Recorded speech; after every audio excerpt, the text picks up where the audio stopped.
This started with a key on a bent metal tag, and a sentence that sounded like a dare: if you can clear it by Sunday, you can keep whatever's inside. The landlord pointed at Unit 17, one of those forgotten rental garages in a back alley, where time moves slowly and dust piles up like snow. The tenant had gone years ago. The rent checks didn't. The door still rolled, but it stuck halfway like it was trying to remember how. I paid him 5 crisp hundreds, and promised to have it empty in 2 days. Easy win, I told myself. Boxes, paint cans, maybe a busted lawnmower. Flip the good, dump the bad, and buy tacos. Lena took the key from my palm, and turned it over. You and your alleyway optimism, she said, grinning. Let's see what you adopted. We heaved the door. It fought, then coughed up a breath of air that smelled like cardboard, cold concrete, and long naps. Golden hour poured in, those thick rays that make dust look like confetti. Inside, a wall of collapsed steel shelves, 3 bicycles in a tangle,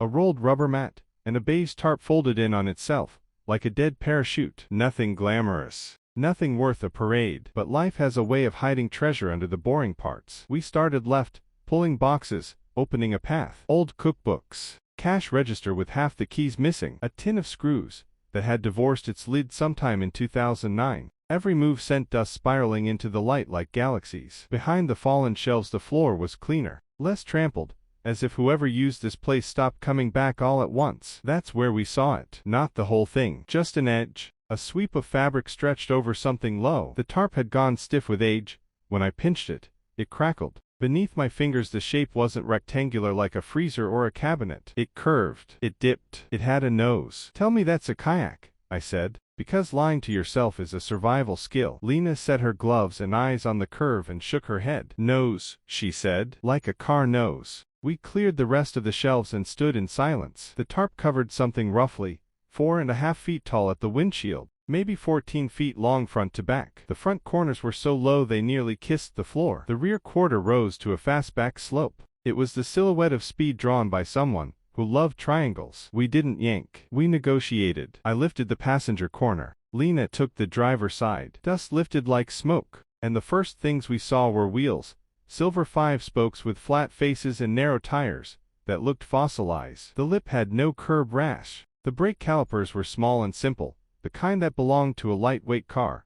Before numbers went to the gym. We pulled more. The nose emerged, a wedge with pop-up headlight outlines ghosted under the tarp, a skinny black opening for air, and a chin that would not forgive steep driveways. The paint, where we could see it, looked like someone had sprayed moonlight, and then put the gun down forever. Dust softened every edge. The car was a rumor of itself. Lena pressed her hand flat to the tarp over the roof and felt a gentle arch. 70s, she said. Or early 80s at the latest. Low light. Before spoilers started shouting, my chest went tight in a way I can only describe as hope keeping its voice down. Check for logos, I said. If we see anything readable, we blur it later. For now, eyes only. We peeled the tarp to the windshield. The glass wore that fine haze of time that cleans away with patience. Under the wiper lay a sun-bleached card, a paper dealer tag, the throwaway kind meant to bridge the week between a sale and a plate. The ink had fled, but you could still read, temporary, in the corner, and a date that started with 197 and then smudged into history. The door handle felt lighter than I expected. It clicked like a well-made pen. The door opened a few inches, and then paused against draggy weather strip before giving up the rest of the way. Inside, the cabin smelled like vinyl and glue and the kind of silence you only get when air hasn't been traded in decades. The steering wheel was thin, 3 spokes drilled like a colander, wrapped in leather that had never learned sweat. The shifter sat close, stubby, with a tiny black ball on top. The seats, were cloth with a diagonal pattern, and bolsters just big enough to keep you honest. No cracks, no tears. A plastic sleeve covered the passenger visor like it had never been peeled. The key was in the column. It was old, brass, worn to a polite bevel by the day it had been cut, and then nothing. No scrapes from a ring. No company. I leaned in and looked at the cluster. The odometer lived in a small rectangular window, with white numbers on black wheels. It read 000012.9. I blinked. I looked again. 12 miles and 9/10. Could be a swap. Could be a lie. Could be the truth. Now in our hands and not sure how it felt about that. Don't even think about turning it, Lena said, hearing the thought arrive. She pointed at the floor. Mouse pellets first. Then we talk. We went practical. Hood latch. The cable groaned and did its job. The hood rose on hinges, that had been gymnasts once. Underneath, a small 4-cylinder set deep and low, twin carbs tucked under a rectangle of filter housing, coolant bottle as yellow as a library page. The oil on the dipstick was honey dark but not glittery. The coolant in the neck looked like a watercolor of green. The belts were small and cracked, the kind that would rather not. On the driver's side inner fender was a plate. We didn't show it to the camera. We took photos for ourselves and wrote the numbers on paper like the students of a spell. The font, the spacing, the rivets, every tiny thing went in the notebook. On the firewall, a stamp repeated part of the code. On a strut tower, a dab of paint aligned to bolts, the factory's way of telling itself, yes, these were tightened and yes, this is ours. We sat on milk crates and watched the car think about being seen. The dust made it look soft. The lines made it look sharp. My head made plans I had no right to make yet. Here's the grown-up part of the story, the part where we don't ruin a miracle. If this is a true time capsule, it gets treated like a museum piece first and a machine second. Step 1.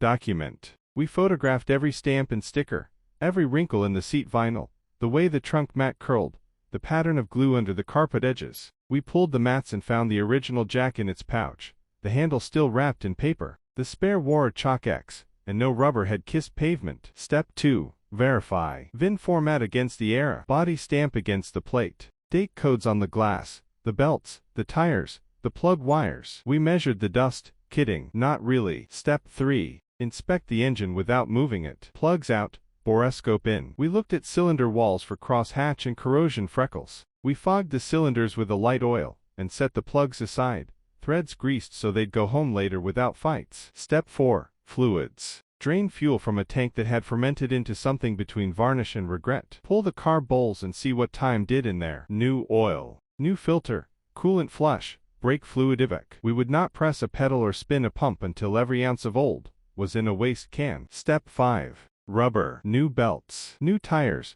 We'll keep the originals bagged like artifacts. Hoses flexed and replaced, where they begged not to hold pressure. Every piece we changed would get labeled and stored with notes, because cars don't need us to rewrite their history to have a future. Only after all that would we talk about a first fire on a separate, controlled fuel source, with an extinguisher on each side and a healthy respect for consequence. We lifted the trunk. Inside sat a cardboard sleeve with a thin owner's booklet, and a folded paper that made my throat go tight. A warranty card with no ink in the owner box and a dealer stamp that had faded to a ghost. The car had been prepped. Maybe sold on paper. Maybe never left the nest. Maybe someone planned a thing and then life rewrote the plan. Lena found a little stash in the glove box. A cassette still in plastic, a flimsy map to a coastal road, 2 coins from a year that matched the car. Small things matter. Small things make stories. We don't say names on camera, and we blur what we must. But we called the landlord after dark and asked if he knew anything. He didn't have a folder. He had a memory. The tenant, decades back, had been a mechanic at a small dealership. Kept promising to finish the setup, and then kept not finishing. Move. Never came back. The door stayed down. The rent stopped. And here we were, late to a party where the music never started. Morning brought light, coffee, and a tow dolly. We weren't going to start it yet, but we weren't going to leave it alone either. For tires protested gravity. We inflated them enough to roll. The brake side loose. The dolly straps hugged without touching paint. As sun sharpened shadows, we inched the wedge into air it hadn't met in years. Neighbors stopped, polite and wide-eyed. Someone whispered a guess. We smiled and shrugged. The rule holds, let the car speak first. Back at the shop, we set it in a bay like lighting a candle in a quiet room. Plugs out. Scope in. Cylinder 1, cross hatch like graphite. A few specks that wiped with oil. Cylinder 2. Same. 3. A hair of surface rust at the very top, the kind you catch and forget. 4. Clean. We turned the crank by hand with a long bar. Resistance found and passed. No clunks. No grit. The oil we drained was dark but normal. The filter cut open, showed no metal glitter. The tank gave up a liquid that belonged in a museum of bad decisions. We flushed until the smell turned from varnish back into possibility. We cleaned the carbs like jewelers. Rep.